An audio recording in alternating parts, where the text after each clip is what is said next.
দীর্ঘদিন চললেও অদৃশ্য কারণে কাকিনা মহিপুর সড়কে হঠাৎ বন্ধ রয়েছে সিএনজি চলাচল। এতে চরম ভোগান্তিতে পড়েছেন যাত্রীরা।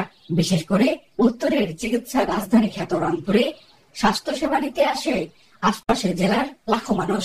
সিএনজি বন্ধ থাকায় ভোগান্তি পোহাতে হচ্ছে। অন্যদিকে পরিবার নিয়ে চরম দুশ্চিন্তায় দিন পার করছে শতাধিক সিএনজি চালক। হঠাৎ করে আমাদের সিএনজি গাড়ি বন্ধ করে দিয়েছে, তাই আমরা বহু বছরে কিভাবে লালন পালন করবো, পোশাক আশাক, স্কুল সবকিছু আমাদের বেতন আদি বন্ধ হয়ে গেছে। এই জন্য আমরা আজকে রোডে দাঁড়িয়েছি। আবার পুনরায় আমাদের গাড়ি চলার জন্য সরকারের কাছে আমরা আকুল আবেদন করি যে আমাদের গাড়ি আবার পুনরায়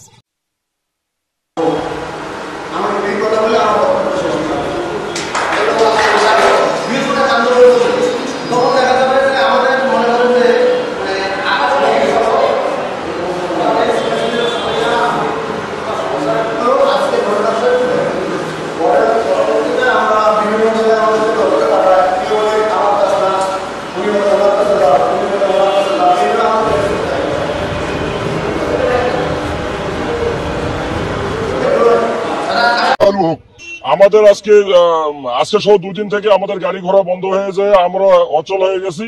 বউ বাচ্চা নিয়ে চলতে পারতেছি না, খাওয়াইতে পারতেছি না।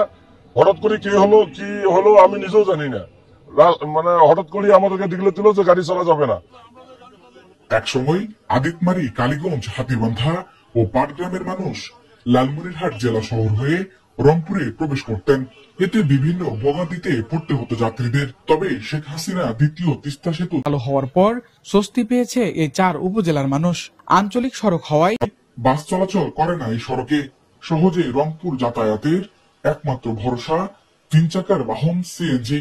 ভারতে চুরি করে আনি নাই, গরু চোরার মতন গরু গাড়ি পার করে আনি। এরা সরকারের ইম্পোর্টে গাড়িটা নিয়ে ডিলারের মারফতে দিচ্ছে। তাদের কাছে আমরা কিস্তিতে গাড়ি নিচ্ছি, কারণ আমরা সংখ্যা হলো গরিব লোক, আমরা দিন করে দিন খাই। এখন বউ বাচ্চা বাঁচাইতে গেলে যে কোনো কর্ম করতে হবে। একটা অটো কিনতে 2,70,000 আর 1.5 লাখ টাকা গাড়ি কিস্তি নিয়ে আমরা গাড়ি ছেড়ে বউ বাচ্চা বাঁচাই, কিস্তি দেবো। মনে মাস্টার বাড়িতে বসে আছে, আজকে আমি কিস্তি দেওয়ার কোনো উপায় নাই। এখন সরকারের কাছে আমার একটা আবেদন, গাড়ি যেভাবে আছে এইভাবে চলুক, না হলে আমার লাইসেন্সের কোনো ব্যবস্থা করে দাও।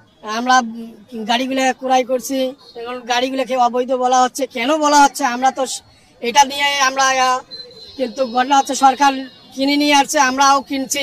এখন ভ্যাট ট্যাট সবই পাইছে সরকার, কিন্তু আজকে আমাদের গাড়িগুলো চলতে দেওয়া হচ্ছে না।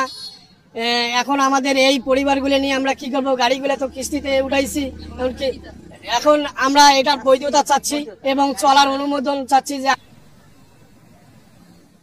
যাত্রীরা বলেন, সিএনজি বন্ধ হওয়ায় ইজি বাইকে কালীগঞ্জ ও হাতীবান্ধা যেতে সময় লাগে দ্বিগুণ। সিএনজিতে কম সময়ে গন্তব্যে পৌঁছাতে পারে এবং নিয়মিত অনেকেই রংপুর এসে নিজ কর্মস্থলে কাজ শেষে বাড়ি ফিরতে পারে।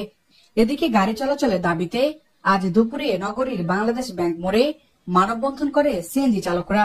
এই যে সিএনজি গুলো চলছে বিগত প্রায় কয়েক বছর থেকে চলতেছে, তাই হঠাৎ করে গতকাল থেকে সিএনজি গুলো বন্ধ করে দেওয়া হয়েছে। তা বন্ধ করে দেওয়া হয়েছে কি জানে কি, সেটা তারাই ভালো জানে।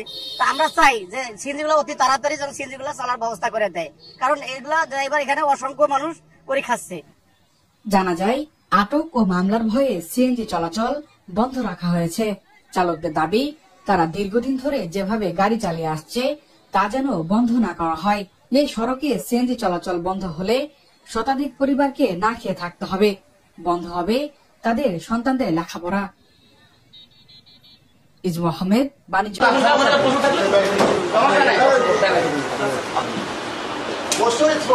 শ্রমিক মালিক শ্রমিক এরা 3-4টা সংগঠন মিলিয়ে আস্তে যাবে না। সিএনজি চালকরা ভালো চলবে, অটোওয়ালারা হয়তো চায় না। সিএনজি চালকরা